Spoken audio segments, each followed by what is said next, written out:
Hello बच्चों, welcome to the online platform of CL career academy. तो यहाँ पे हम लोग जेई नीट सेक्शन में जो भी टॉपिक्स आते हैं उसको डिस्कस कर रहे हैं और आज का हमारा टॉपिक रहेगा कंसंट्रेशन टर्म्स। क्या होती है कंसंट्रेशन?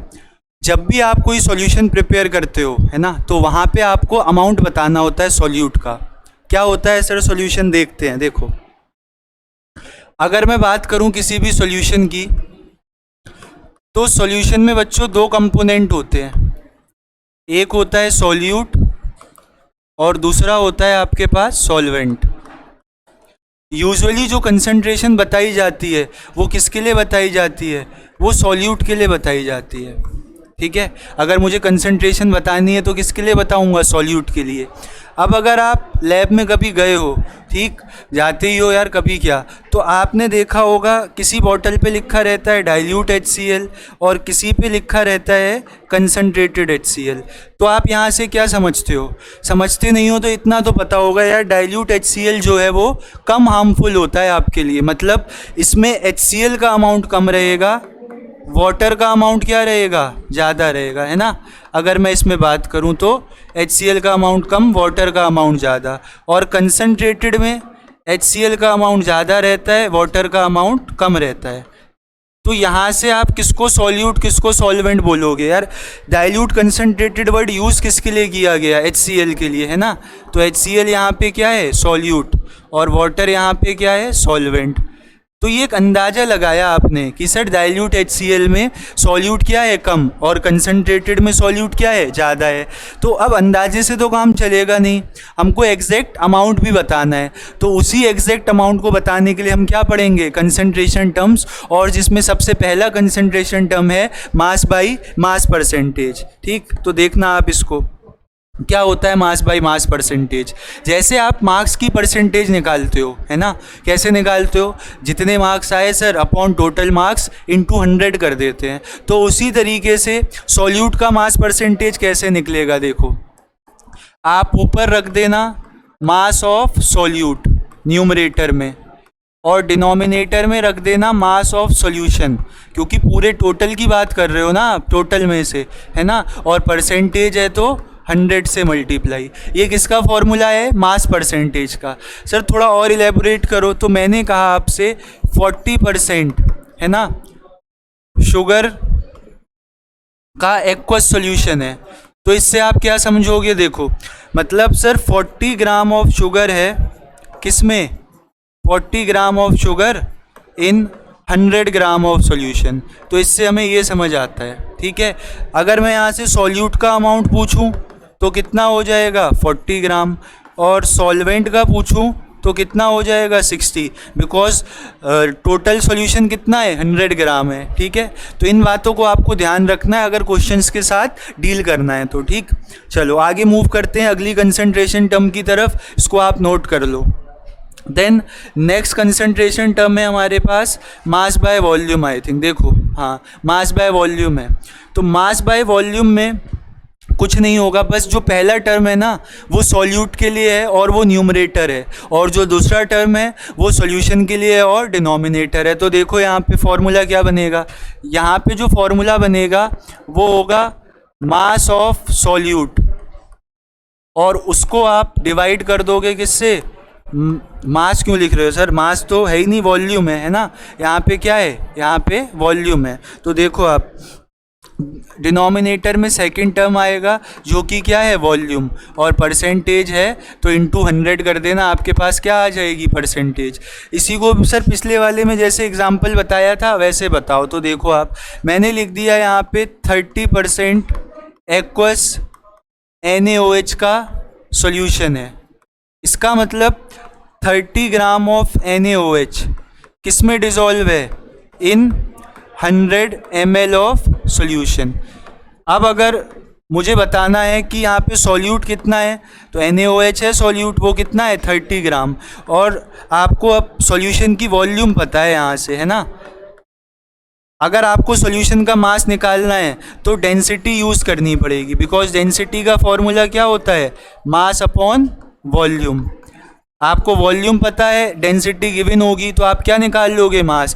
फिर मास ऑफ सॉल्यूशन आ जाएगा, तो सॉल्यूट का मास माइनस करके सॉल्वेंट का मास निकाल लोगे, ठीक है। तो डेंसिटी यहाँ पे एज अ कनेक्टर यूज़ होता है। देन अगले की बात करें तो नेक्स्ट है आपका क्या, वॉल्यूम बाय वॉल्यूम। नेक्स्ट जो है वो है वॉल्यूम बाय वॉल्यूम, ठीक। देखो इसको, अब यहाँ पे दोनों टर्म किसके हैं, वॉल्यूम के हैं, ठीक है। तो न्यूमरेटर भी वॉल्यूम रहेगा और डिनोमिनेटर में भी क्या रहेगा, वॉल्यूम। तो वॉल्यूम ऑफ सॉल्यूट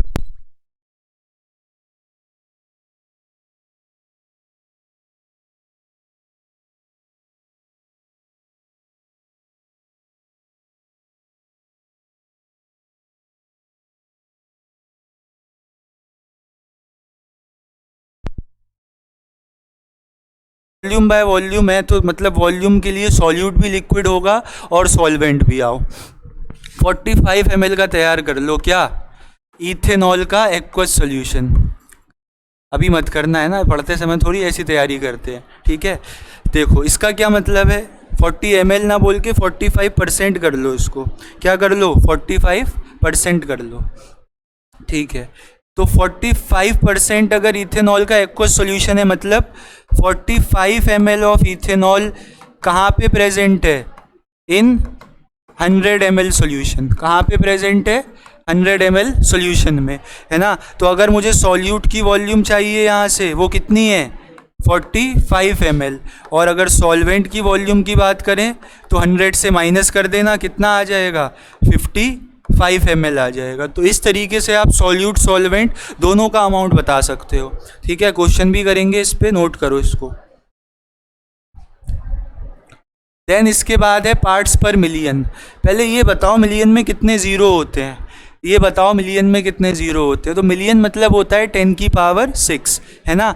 अभी तक आप परसेंटेज बता रहे थे, मतलब 100 ग्राम सॉल्यूशन में, 100 ml सॉल्यूशन में। यहाँ किस में बताओगे, यहाँ आप बताओगे 10 की पावर 6 पार्ट्स ऑफ सॉल्यूशन में, ठीक। तो अगर मास के टर्म्स में लिखोगे, ये फॉर्मूला हो जाएगा मास ऑफ सॉल्यूट अपॉन में क्या आएगा, अपॉन में मास ऑफ सॉल्यूशन आएगा।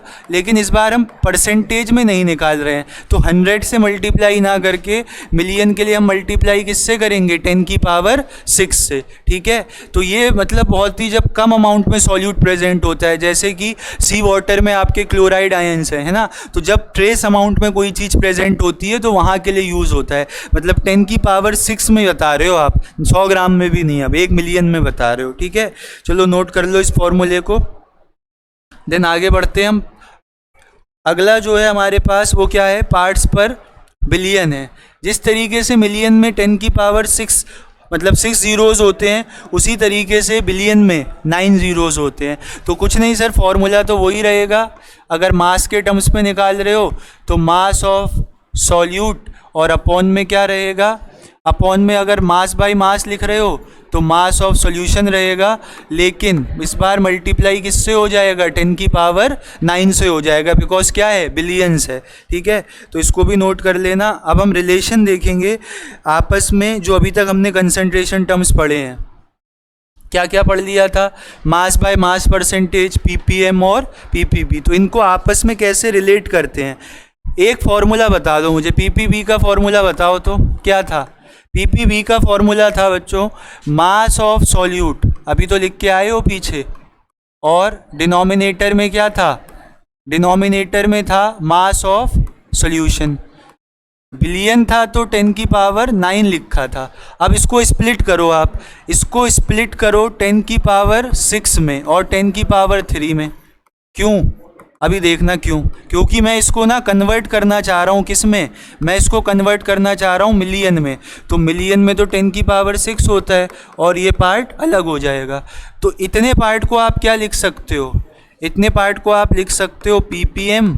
तो पीपीबी और पीपीएम में क्या रिलेशन आ गया, बस सर वो उसका क्या होगा, 10 की पावर 3 टाइम से मल्टीप्लाई हो जाएगा। तो इसका आपको ध्यान रखना है। ऐसे ही इसको आप और स्प्लिट कर सकते हो, किस में, देखो मास ऑफ सॉल्यूट अपॉन में लिख लेना मास ऑफ सॉल्यूशन, और इसको 10 की पावर 2 में स्प्लिट करना, 10 की पावर 2 इंटू 10 की पावर कितना 7।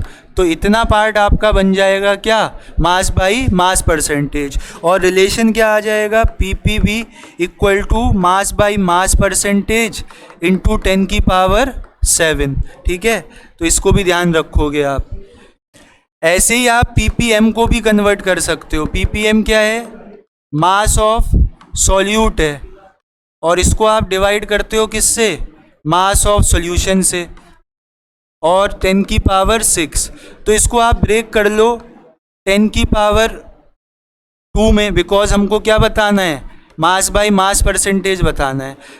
और 10⁻6 में से अगर 10⁻2 अलग करते हो तो बचेगा क्या, 10⁻5, और इतने पार्ट को आप बोल देते हो मास बाई मास परसेंटेज। तो PPV या PPM में रिलेशन देख लिया है ना, PPM होगा मास बाई मास परसेंटेज इंटू 10⁻4। तो इन कन्वर्जन्स का ध्यान रखना है अगर हमको क्वेश्चंस को अप्रोच करना है। देखो ठीक है, ये जो मैंने ब्लॉक्स में बंद कर रखे हैं इनको आपको कंक्लूजन में याद रखना है। चलो फिर आगे बढ़ते हैं और देखते हैं क्या कोई क्वेश्चन है अपने पास। देखो चलो पहले एक बार सारी थ्योरेटिकल चीज़ें पढ़ लेते हैं। और क्या है आपके पास, मोल फ्रैक्शन है। देखो फ्रैक्शन कैसे बताओगे, आसपास देख लो अपने, कुछ भी अगर लोग प्रेजेंट हैं तो मैं पूछूंगा कि आप फ्रैक्शन बताओ चेयर्स का और अब है ना, चेयर्स का फ्रैक्शन बताओ, रूम में कितनी चेयर है और टेबल है, क्लास में बैठे हो तो चेयर टेबल होगी है ना।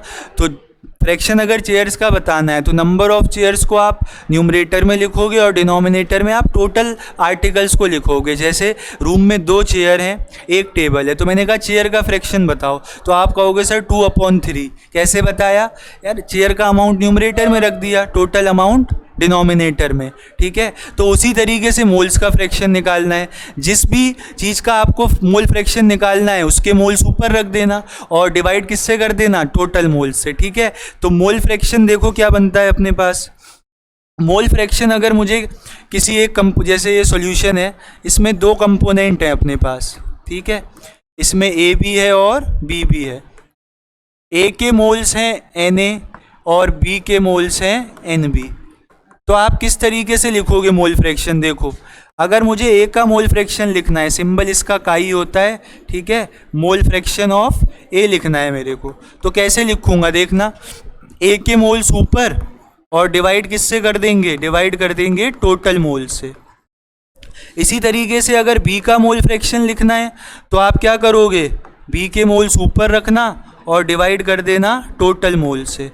ठीक है, तो इस तरीके से आप क्या निकाल सकते हो, इस तरीके से आप मोल फ्रैक्शन निकाल सकते हो। अब अगर मैं इसमें कहूँ कि दोनों को आप ऐड कर दो, काई A को और काई B को, तो आप ये देखना ऐड करके जो सम आ रहा होगा वो 1 के इक्वल आ रहा होगा। दिख रहा है ना नीचे, है ना, जो सम आएगा वो किसके इक्वल आएगा, 1 के इक्वल। नहीं दिख रहा है तो साफ कर देते हैं, दोबारा से लिख देते हैं आपके लिए। ठीक है, क्या कंक्लूजन निकला यहाँ से, यहाँ से सर ये कंक्लूजन निकला कि अगर हम दोनों मोल फ्रैक्शंस को ऐड करें तो उनका सम किसके इक्वल आता है, उनका सम आता है 1 के इक्वल। नहीं यकीन हो तो ऐड करके देख लेना।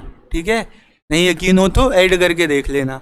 और अगर मैं इनके रेशो की बात करूं, लगा देना वैल्यू Na/में Na+Nb डिवाइडेड बाय Nb/में Na+Nb।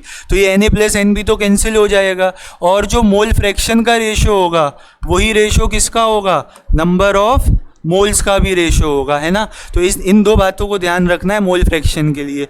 अब यहाँ मेरे सॉल्यूशन में 2 कंपोनेंट थे, 3 होंगे तो तीनों का सम 1 के इक्वल हो जाएगा, 4 होंगे तो 4 का सम 1 के इक्वल हो जाएगा। ठीक है, नोट करो इसको।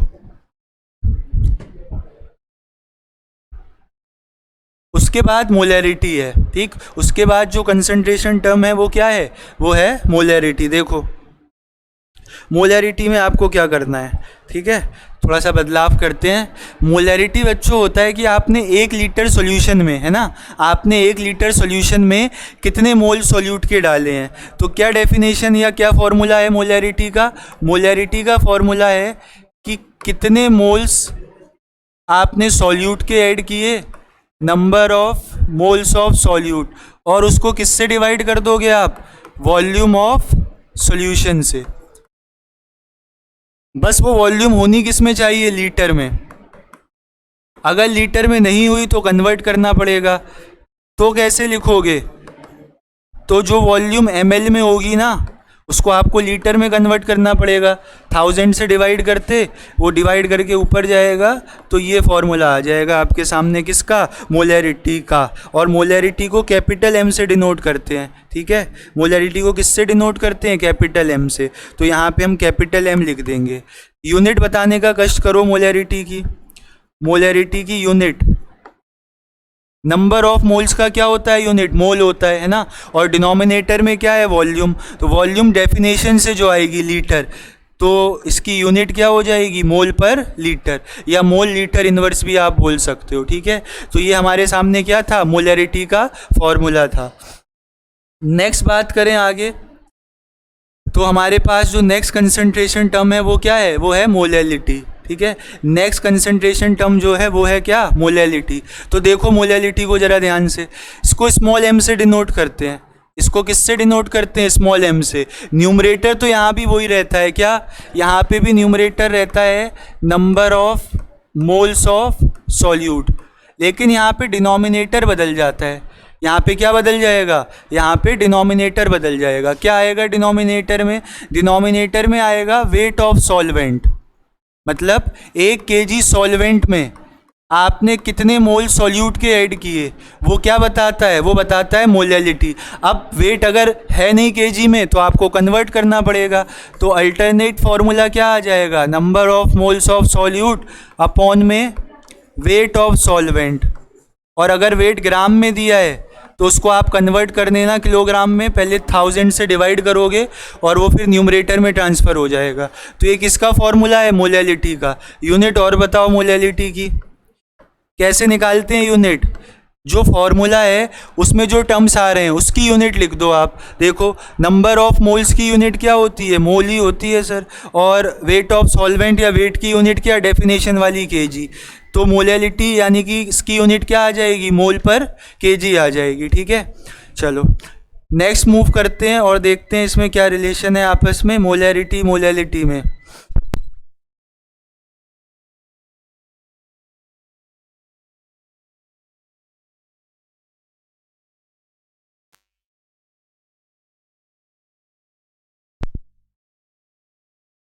पहले सर यही कंसंट्रेशन टर्म पढ़ा था।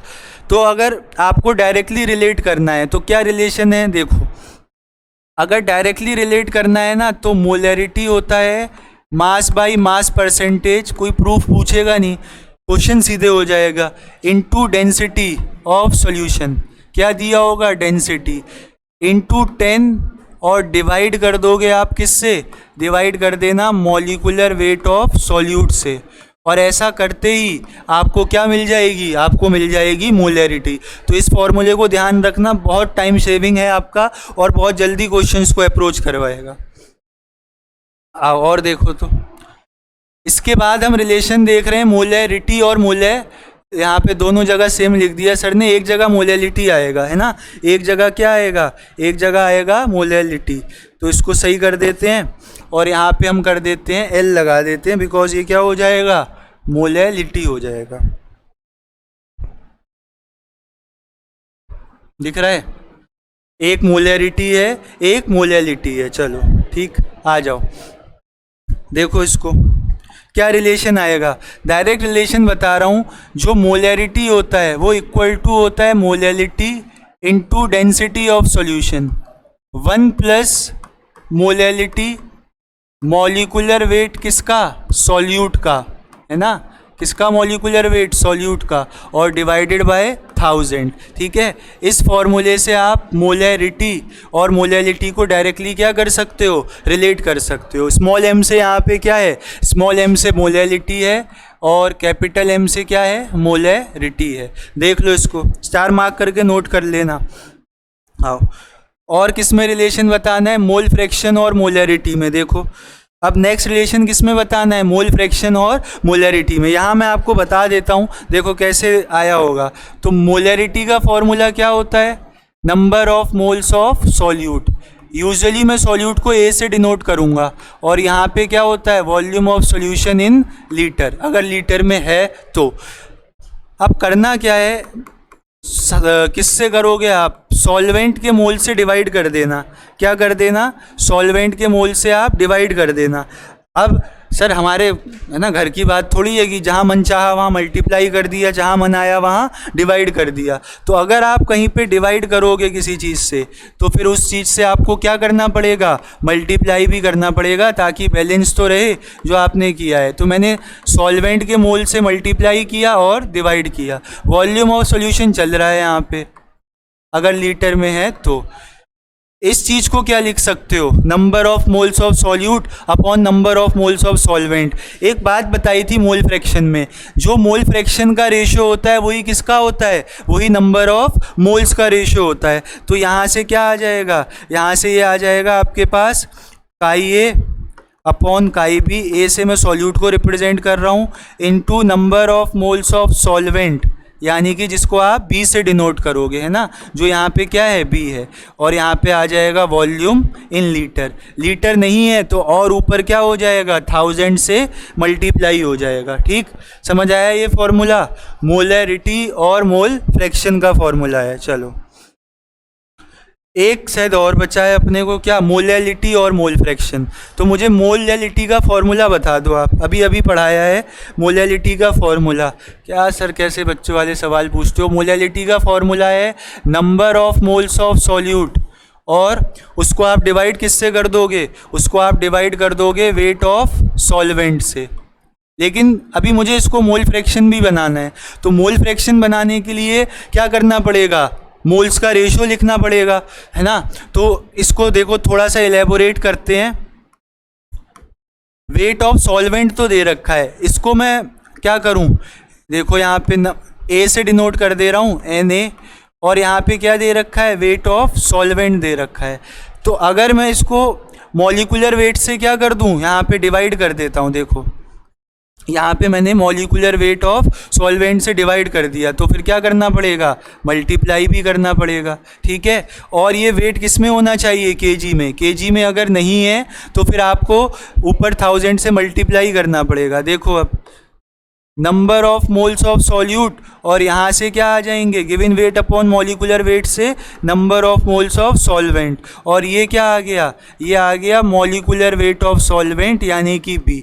तो ये हमारे पास डायरेक्ट रिलेशन है किसका? अभी नहीं आया है सर, अभी तो ये नंबर ऑफ मोल्स आए हैं। तो नंबर ऑफ मोल्स की जगह आपको पता है आप क्या लिख सकते हो? जो मोल्स का रेशियो होता है वही किसका होता है? मोल फ्रैक्शन का होता है। ठीक है, तो यहाँ पे क्या लिख दोगे आप? Molecular weight of B. चलो इन बात को ध्यान रखना आप, अगर ये वेट किलोग्राम में है तब, है ना, नहीं तो यूजुअली आपका वेट होता किस में है? ग्राम्स में होता है। ठीक है, तो करना ही पड़ेगा इसको मल्टीप्लाई, पहले से ही करके चलो, हम इंतज़ार नहीं करेंगे, क्योंकि हमें जो भी मास दिया होगा या हम मोल्स निकालेंगे, तो मोल्स निकालते टाइम हम वेट किस में लिखेंगे? मोल्स निकालते टाइम हम वेट ग्राम में लिखेंगे, तो फिर हमें उसे किलोग्राम में तो कन्वर्ट करना पड़ेगा ना। क्यों? क्योंकि हमें क्या बनाना है? मोलैलिटी बनाना है। ठीक है, चलो तो आई थिंक यहाँ पे सारी रिलेशंस कवर हो गई हैं। अब मैं आपको क्वेश्चंस की तरफ ले चलता हूँ जो कि प्रीवियस ईयर एग्जाम्स में आए हुए हैं। प्रीवियस ईयर ना कह के सर ये कहो अभी अभी ताज़ा क्वेश्चन है ना। क्यों? 9th Jan फर्स्ट शिफ्ट का पेपर जेई मेंस का, और इसमें आपसे मोलैरिटी पूछी है। देखो क्या क्या चीज़ गिवन है, देखते ही हो जाएगा यार क्या क्या गिवन है। डेंसिटी गिवन है, और क्या गिवन है? Mass percentage. क्या कोई फॉर्मूला है सर डायरेक्ट? हाँ है, मैंने कहा था मोलैरिटी का फॉर्मूला है mass by mass percentage into density of solution into 10, और डिवाइड किससे कर देते हो आप? डिवाइड कर देते हो मॉलिक्यूलर वेट ऑफ सॉल्यूट से। तो मास बाय मास परसेंटेज कितना है? 63%। डेंसिटी 1.4। 10 तो वही है, 10 की वैल्यू थोड़ी बदलेगी। और सॉल्यूट का मॉलिक्यूलर वेट, सॉल्यूट यहाँ पे क्या है? HNO3। HNO3 का जब आप वेट निकालोगे ना, हाइड्रोजन का 1, नाइट्रोजन का 14 और ऑक्सीजन का 16, तो वो कितना आ जाएगा? 63। 63 से 63 कैंसिल हो जाएगा, और आपको जो मोलैलिटी मिलेगी वो क्या मिलेगी? 14 मोल पर लीटर। ठीक है, तो आपका आंसर कितना हो जाएगा? 14 हो जाएगा। देखो 4 मार्क्स में NAT क्वेश्चन आते हैं और इसमें नेगेटिव नेगेटिव मार्किंग भी नहीं रहेगी। मतलब अगर रेंज में आंसर आपका आ रहा है, मतलब 14.1 14.2, तो रेंज में भी आंसर क्या हो जाता है, एक्सेप्ट हो जाता है। मतलब तो इसको आपको सॉल्व करना है, क्योंकि नेगेटिव मार्किंग नहीं है तो इनको ट्राई ज़रूर करना है। MCQ में फिर भी श्योर हो तभी सॉल्व करना। और देखो, मोलैरिटी बतानी है, ऑक्सैलिक एसिड मिक्स किया गया है, ठीक है। तो पहले ऑक्सैलिक एसिड का फॉर्मूला कोई बताएगा? देखो तो ऑक्सैलिक एसिड का फॉर्मूला, ऑक्सैलिक एसिड का फॉर्मूला होता है ये, टोमेटोज में प्रेजेंट होता है ये। ऑक्सैलिक एसिड कहाँ पे प्रेजेंट होता है? टोमेटो में, ठीक है। COOH डाई कार्बो ऑक्सैलिक एसिड है, ठीक। जब आप इसका मॉलिक्यूलर वेट निकालोगे तो कार्बन 2 है, ऑक्सीजन 4 हैं, तो यानी कि 64 और 24 कितना हो गया, ठीक है। 2 कार्बन 24 और 2 26 और ये कितना 64। तो इसको जब आप सॉल्व कर रहे होगे तो देखो 24 और मैथ यार ऐसी है ना, मैथ को तो देख लेना, कोई कैलकुलेशन मिस्टेक होगी तो 64 और 2, तो इन सबको जब आप सॉल्व कर लोगे तो आपके सामने 90 आ जाएगा। आपके सामने क्या आ जाएगा? 90। नहीं लेकिन आ रहा है तो इसको कर लेना आप, ठीक है। देख लो 2 4 6 4 10 0 1 लगा दोगे 90 आ जाएगा, ठीक है सर। मान लिया आपकी बात कि ऑक्सैलिक एसिड का जो क्या होता है, ऑक्सैलिक एसिड का जो मॉलिक्यूलर वेट होता है वो 90 होता है, ठीक है। तो मोलैरिटी का फॉर्मूला देखो आप, मोलैरिटी का फॉर्मूला होता है, मोलैरिटी का फॉर्मूला जो होता है वो होता है number of moles of solute upon में volume of solution in litre. अगर ml में है तो ऊपर 1000 से क्या कर देना, मल्टीप्लाई कर देना। देखो 6.3 ग्राम है, मोल्स कैसे निकालते हैं, given weight upon molecular wait, जो कितना है 90 है, और वॉल्यूम कितना दे रखा है 250 ml, वॉल्यूम कितना दे रखा है 250 ml, ml है सर तो इसको आप 1000 से मल्टीप्लाई कर देना, ये आ जाएगा 4, ये कितना आ जाएगा 4। अब इसको जब आप सॉल्व करोगे, ठीक है, तो 3 से सॉल्व कर लो इसको, या किससे, 9 से कर लो। 9 से जब करोगे तो ये 0.7, क्योंकि 9 7 या 63 होता है, और 90 कितने टाइम्स चला जाएगा, 10 टाइम्स। तो जब इसको आप मल्टीप्लाई करके लिख रहे होगे तो ये कितना आएगा, इसको मल्टीप्लाई करके लिखो, तो यहाँ से मल्टीप्लाई करके लिखेंगे सर तो 2.8 आएगा डिवाइड बाय 10, यानी कि 0.28।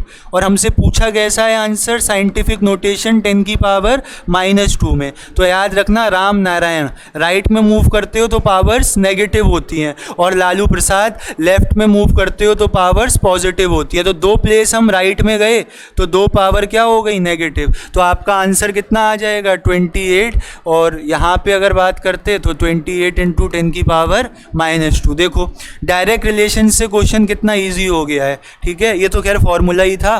चलो आगे बढ़ते हैं, और ये क्वेश्चन शायद दिखा नहीं है आपको, है ना, देख लो एक बार।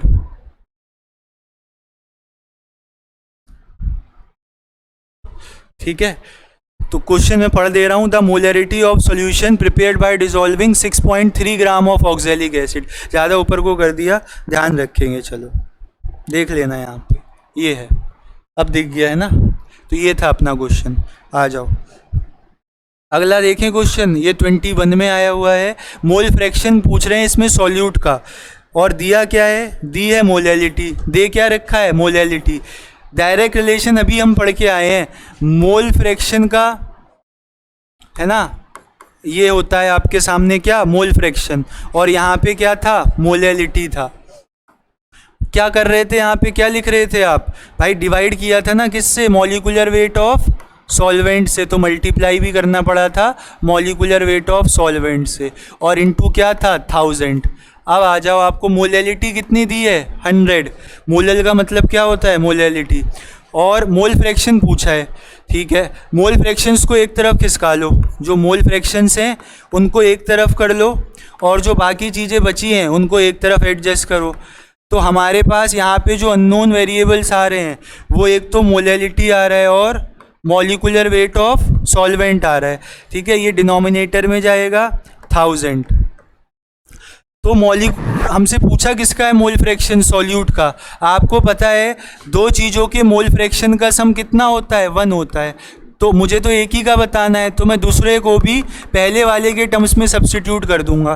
काई बी को क्या लिख दूंगा, 1 माइनस काई ए। फिर आप इसको सॉल्व करना, ठीक है। इसको जब सॉल्व करोगे तो मोलैलिटी 100, सॉल्वेंट क्या है, एक्वस है, एक्वस का मतलब सॉल्वेंट वाटर रहा होगा, 1000, ठीक है। ये 10 टाइम्स कैंसिल हो जाएगा, ये कितना आ जाएगा, 1.8 आ जाएगा।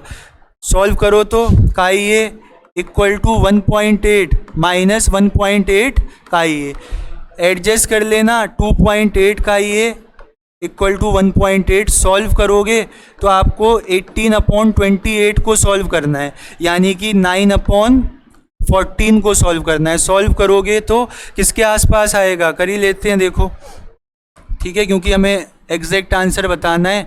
तो 14 का टेबल याद है क्या, 6 टाइम्स आएगा, है ना। 6 टाइम्स क्या आएगा, 84 आएगा। पॉइंट लगा है 0, फिर कितने टाइम्स ले जाओगे इसको, ठीक है, 4 टाइम्स, 0.64 आ रहा है, ठीक है। तो यहाँ पे कितना आ रहा है, ये 0.64, बट फिर से हमें साइंटिफिक नोटेशन में लिखना है, तो हम क्या लिख देंगे, 64 × 10⁻²। तो आपका आंसर कितना आ जाएगा, 64 आ जाएगा। देख लो, डायरेक्ट रिलेशन यूज़ हुआ है किसका, मोल फ्रैक्शन का और मोलैलिटी का। नोट करो, नेक्स्ट क्वेश्चन की तरफ बढ़ते हैं। सारे अपने क्वेश्चंस जो हैं वो एग्ज़ाम में आए हुए हैं, तो इसी तरीके के आने की संभावना है ना, बदल थोड़ी जाएगा पैटर्न। चल, 1 मोलल सॉल्यूशन। अब जेई के बहुत हो गए सर, पार्शियलिटी है ना, खाली जेई के क्वेश्चन कराए जा रहे हो, तो हमने कहा लो मेडिकल एस्पिरेंट्स के लिए भी कंप्यूटर स्क्रीन पे क्वेश्चन है। 1 मोलल सॉल्यूशन में क्या होगा, अगर उसमें 0.5 मोल्स ऑफ सॉल्यूट है तो मोलैलिटी 1 दे रखी है, number of moles of solute 0.5। तो आप नीचे क्या लिखते थे, नीचे लिखते थे सर हम wait of solvent in KG. नीचे क्या लिखते थे, वेट ऑफ सॉल्वेंट केजी में लिखते थे। तो वेट ऑफ सॉल्वेंट कितना आ जाएगा, वो आ जाएगा 0.5 kg। क्या ऑप्शन में kg दिया है, नहीं, तो इसको आप ग्राम में कन्वर्ट कर लो। ग्राम में कन्वर्ट करोगे 1000 से मल्टीप्लाई करके, यानी कि कितना आ जाएगा, 500 ग्राम ऑफ सॉल्वेंट। किसका वेट आ रहा है, ये सॉल्वेंट का। मैचिंग करो जरा, है कोई ऐसा ऑप्शन, हाँ बी ऑप्शन है सर, ठीक है। तो अब MCQ है, यहाँ पे नेगेटिव मार्किंग भी होती है। देखो कितना इजी क्वेश्चन था, कैलकुलेशन की भी ज़रूरत नहीं थी। चलो, नीट का क्वेश्चन हमने डिस्कस किया आपसे, फिर से देखो। अब आपको बताना है कौन सा कंसंट्रेशन टर्म टेम्परेचर के साथ वेरी करेगा। तो यार कंसंट्रेशन टर्म्स वही डिपेंड करते हैं टेम्परेचर पे, जिनमें क्या आता है, वॉल्यूम। तो एक बात आप नोट कर लो, only those concentration term will depend upon temperature which contain volume term, है ना, जिसमें क्या होगा, वॉल्यूम का टर्म होगा। अब आप फॉर्मूले में चेक कर लो एक एक करके, किस फॉर्मूले में वॉल्यूम का टर्म आता है, मोलैरिटी में आता है ना। साफ साफ ये आंसर हो जाएगा। मोल फ्रैक्शन में तो मोल्स आते हैं, वेट परसेंटेज में wait of solute upon weight of solution आता है, और मोलैरिटी में नंबर ऑफ मोल्स और वेट ऑफ सॉल्वेंट आता है। तो मोलैरिटी इकलौता इन ऑप्शंस में ऐसा कंसंट्रेशन टर्म है जिसके फॉर्मूले में क्या आ रहा है, वॉल्यूम आ रहा है। तो बच्चों वही कंसंट्रेशन टर्म टेम्परेचर पे डिपेंड करता है जिसमें कि क्या हो, वॉल्यूम का टर्म हो। तो आपका आंसर मोलैरिटी हो जाएगा। थ्योरेटिकल क्वेश्चन है, फिजिकल केमिस्ट्री का थ्योरेटिकल क्वेश्चन मिल रहा है आपको। चल और आगे बढ़ते हैं। नीट में 2 बार क्वेश्चन आया हुआ है मोल फ्रैक्शन ऑफ सॉल्यूट से, ठीक है। वही फॉर्मूला जो अभी आपने यूज़ किया था, कौन सा वाला, मोल फ्रैक्शन का और मोलैलिटी का, क्योंकि मोलैलिटी होती है ना स्मॉल m से। तो फॉर्मूला क्या था, chi A upon chi B equal to molality into molecular weight of solvent, और डिवाइड किससे कर देते थे, 1000 से। पूछा किसका है, सॉल्यूट का, तो मैं फॉर्मूले को किसके टर्म्स में लिख दूंगा, सॉल्यूट के टर्म्स में, ठीक है। मोलैलिटी कितना है, 1, और molecular weight of solvent 18, because ये क्या है, एक्वस सॉल्यूशन है, ठीक है। तो इसको जब आप सॉल्व करोगे तो ये आ जाएगा 1000 का ये, और ये आ जाएगा 18 माइनस 18 का ये। जब इसको आप फर्दर सॉल्व करोगे तो 18 का ये एक तरफ रहेगा, और ये ऐड होके कितना हो जाएगा, 1018। यानी कि अब आपको इसको सॉल्व करना है, ठीक है। का ये बराबर किसको सॉल्व करना है, 1018 अपॉन में 18। सॉल्व कर लेना इसको, ठीक है। कैसे करोगे सॉल्व, ये सही करा है ना हमने, इधर गया 18 का ये और ये 1018 हो जाएगा ना, गलत कर दिया सर। इसमें ऐड होगा, किस में ऐड होगा,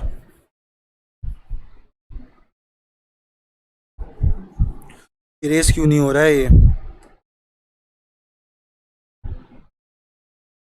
चलो क्लीन ही कर देता हूँ। देखो ध्यान से क्या किया था हमने लिखा था फॉर्मूला का ये 1 माइनस का ये मोलैलिटी इनटू में क्या, मॉलिक्यूलर वेट ऑफ सॉल्वेंट, और डिवाइड किससे किया था, 1000 से, ठीक है।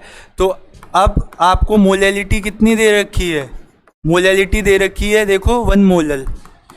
एक्वस सॉल्यूशन में सॉल्वेंट होगा वाटर, तो जब इसको आप फर्दर सॉल्व करोगे तो ये 1018 का ही ए आएगा और 18 ऐसे आएगा। तो फिर इसको सॉल्व कर लेना आप 18 अपॉन 1018, ठीक है। अब तो ये कैलकुलेशन बची है, तो देखो यहाँ पे कैलकुलेट करके क्या आ रहा है, याद तो है यार 0.017 आएगा, फिर भी एक बार श्योर हो जाते हैं और कैलकुलेट कर लेते हैं हथियार से अपने। देखो 18 डिवाइड बाय 1018 तो कितना आ रहा है, 0.017 है ना। कौन सा ऑप्शन है, सी ऑप्शन है।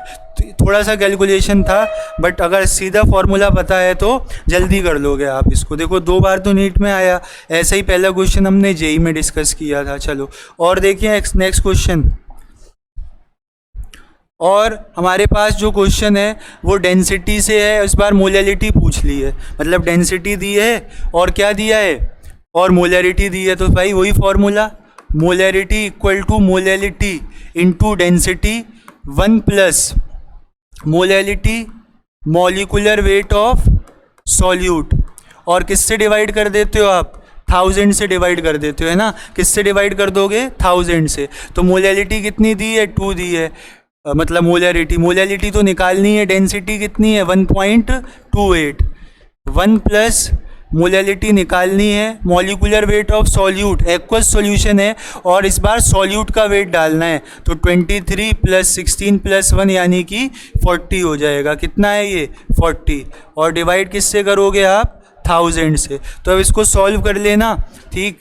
ये आ जाएगा 1.28 m और यहाँ से कितना आ जाएगा 0.04 m, ठीक है। इसको सॉल्व करोगे आप, क्रॉस मल्टीप्लाई कर लेना, 2 प्लस 0.08 m, और यहाँ क्या बच रहा है 1.28 m। एडजस्टमेंट करोगे तो कितना आ जाएगा 1.20 m और यहाँ पे आएगा 2, तो इसको आप सॉल्व कर लेना, 2 डिवाइड बाय 1.20 है ना। 2 को किससे डिवाइड करना है, 1.20 से। तो टाइम बचाने के लिए है ना, आपको जब ज़्यादा कैलकुलेशन करनी हो तो आप कैलकुलेटर ले सकते हो, एग्ज़ाम में एक आध क्वेश्चन आएगा उसको भी लास्ट के लिए छोड़ देना, तो 1.66 कह लो या 1.67 आपका आंसर करेक्ट हो जाएगा। तो यहाँ पे हमने बहुत सारे क्वेश्चंस अभी हालांकि जो 3-4 साल में ही आए हैं जेई में और नीट में, वो आपके सामने क्या करे, डिस्कस करे, ठीक है। तो ऐसे ही क्वेश्चंस को करने के लिए हमारे साथ जुड़े रहिए, सेशंस लेके आते रहेंगे, टॉपिक समझाएंगे, उसके बाद रिसेंट PYQs जो आए हैं उसको डिस्कस करेंगे। तो बहुत बहुत धन्यवाद अपना कीमती समय देने के लिए, ऐसे ही कंटेंट के लिए बने रहिए, थैंक यू।